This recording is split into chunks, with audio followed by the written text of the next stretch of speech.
সংবাদ সবাইকে স্বাগত জানাচ্ছি। আমি ফিরোজ তোহা। শুরুতেই সংবাদ শিরোনাম জানিয়ে দেব এই মুহূর্তে হাতে পাওয়া সর্বশেষ গুরুত্বপূর্ণ আপডেট বাংলা সংবাদ। শুরুতেই থাকছে চট্টগ্রামে এস আলম গ্রুপের 6 কারখানা বন্ধ ঘোষণা।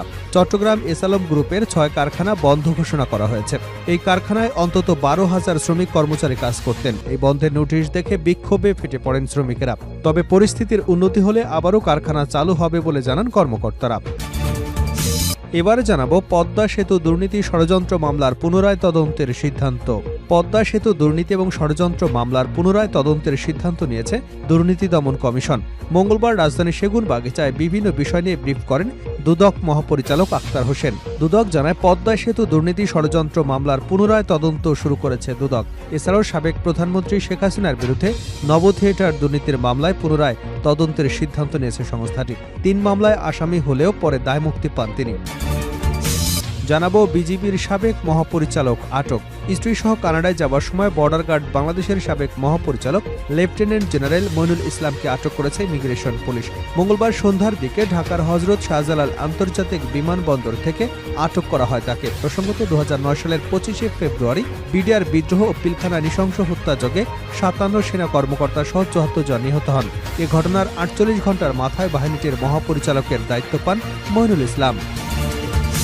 এদিকে সংস্কার কার্যক্রম বাস্তবায়নের পরেই নির্বাচন নিয়ে অধৈর্য হওয়ায় সরকারের সংস্কার কাজ ব্যাহত হচ্ছে বলে মন্তব্য করেছেন অন্তর্বর্তী সরকারের স্থানীয় সরকার, পল্লী উন্নয়ন ও সমবায় মন্ত্রণালয় এবং যুব ও ক্রীড়া মন্ত্রণালয়ের উপদেষ্টা আসিফ মাহমুদ সজীব ভুঁইয়া।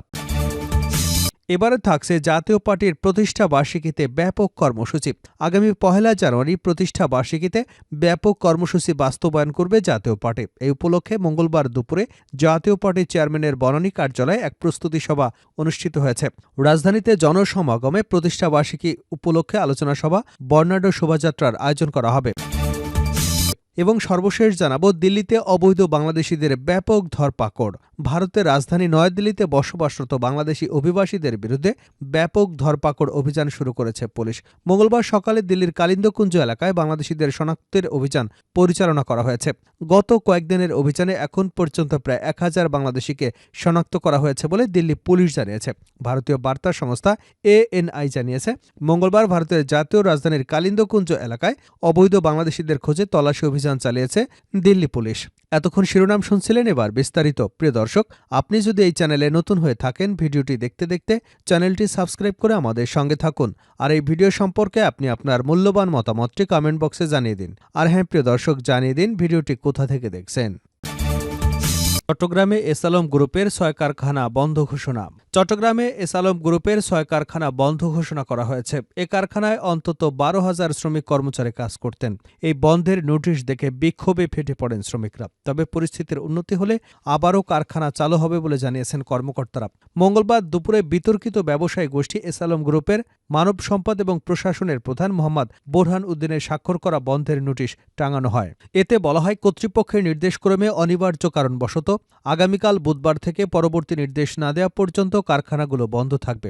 তবে কারখানার নিরাপত্তা, সরবরাহ এবং জরুরি বিভাগ খোলা থাকবে। বেলা 3:30টার সময় কালারপুর এলাকায় S Alam cold rolled steel লিমিটেডে গিয়ে দেখা যায় শতাধিক শ্রমিক কারখানার ভেতরে বিক্ষোভ করছিলেন। তারা আকস্মিক নোটিশে কারখানা বন্ধ করবার ব্যাপারে পরিবার পরিজন নিয়ে বিপাকে পড়ার কথা বলেছেন। এর আগে ব্রিটিশ গণমাধ্যম ফাইন্যান্সিয়াল টাইমসকে দেওয়া এক সাক্ষাৎকারে বাংলাদেশ ব্যাংকের গভর্নর আহসান এইস মনসুর বলেন, ডিজিএফআইয়ের সহায়তায় কয়েকটি ব্যাংক দখল করবার পর ব্যবসায়ী গোষ্ঠী এস আলমের প্রতিষ্ঠাতা এবং চেয়ারম্যান মোহাম্মদ সাইফুল আলম ও তার সহযোগীরা অন্তত 10 বিলিয়ন বা 1000 কোটি ডলার ব্যাংক ব্যবস্থা থেকে বের করে নিয়েছেন। পদ্মা সেতু দুর্নীতি ষড়যন্ত্র মামলায় পুনরায় তদন্তের সিদ্ধান্ত। পদ্মা সেতু দুর্নীতি এবং ষড়যন্ত্র মামলার পুনরায় তদন্তের সিদ্ধান্ত নিয়েছে দুর্নীতি দমন কমিশন।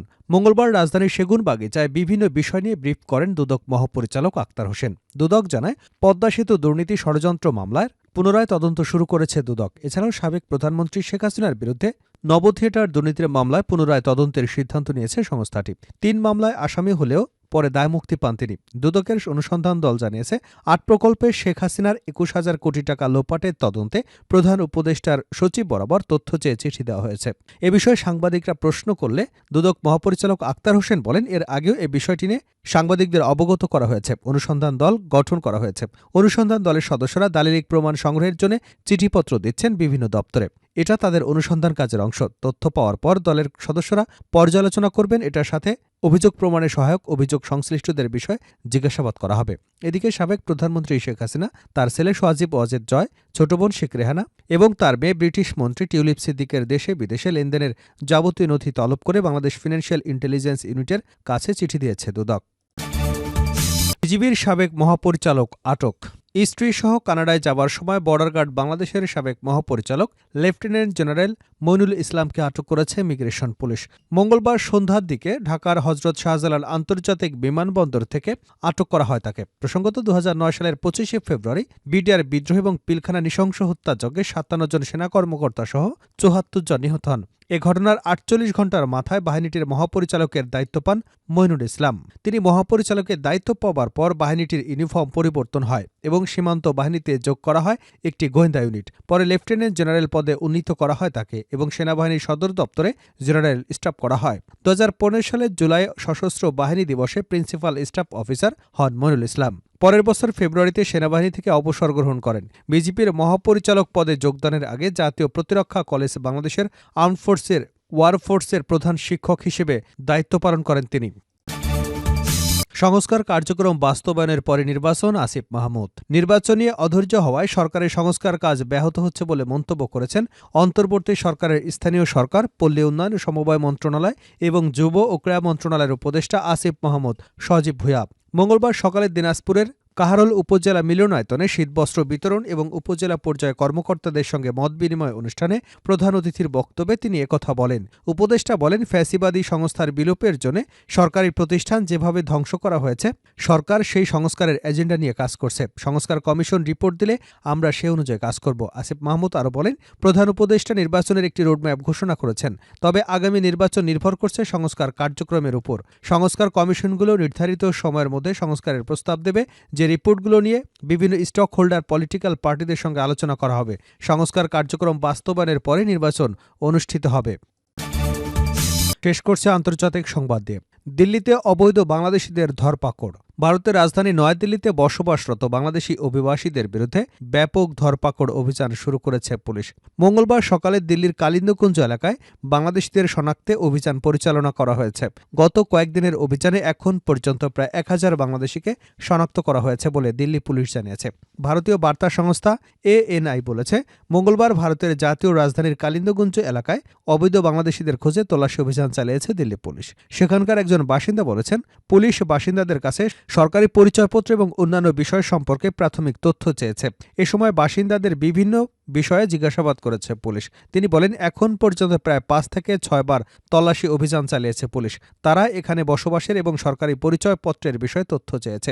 এখানে কোনো বাংলাদেশি বসবাস করে না। নয়াদিল্লিতে বাংলাদেশিদের অবৈধ আধার কার্ড এবং জাল নথি তৈরি করে দেওয়ার কাজে জড়িত সন্দেহে অন্তত 11 জনকে গ্রেপ্তার করেছে দিল্লি পুলিশ। গ্রেপ্তারকৃতদের মধ্যে আধার কার্ডের অপারেটর, ভুয়া ওয়েবসাইট তৈরিতে জড়িত প্রযুক্তি বিশেষজ্ঞ রয়েছে। তাদের মধ্যে কয়েকজন বাংলাদেশিও রয়েছে। দিল্লি পুলিশের দক্ষিণ জোনের ডেপুটি কমিশনার অঙ্কিত চৌহান বলেন, অভিযুক্তরা ভুয়া ওয়েবসাইটের মাধ্যমে জাল আধার কার্ড, ভোটার আইডি কার্ড এবং অন্যান্য ভুয়া নথিপত্র তৈরি করে বাংলাদেশি নাগরিকদের সহায়তা করছিলেন। তিনি বলেন, অবৈধ প্রবাসীরা ভারতে প্রবেশের জন্য জঙ্গলপথ এবং এক্সপ্রেস ট্রেন ব্যবহার করেছে। দিল্লি পুলিশের এই কর্মকর্তা বলেন, জাল ওয়েবসাইটের মাধ্যমে বাংলাদেশি নাগরিকদের ভুয়া নথি সরবরাহের ঘটনায় এখন পর্যন্ত 11 জনকে গ্রেপ্তার করা হয়েছে।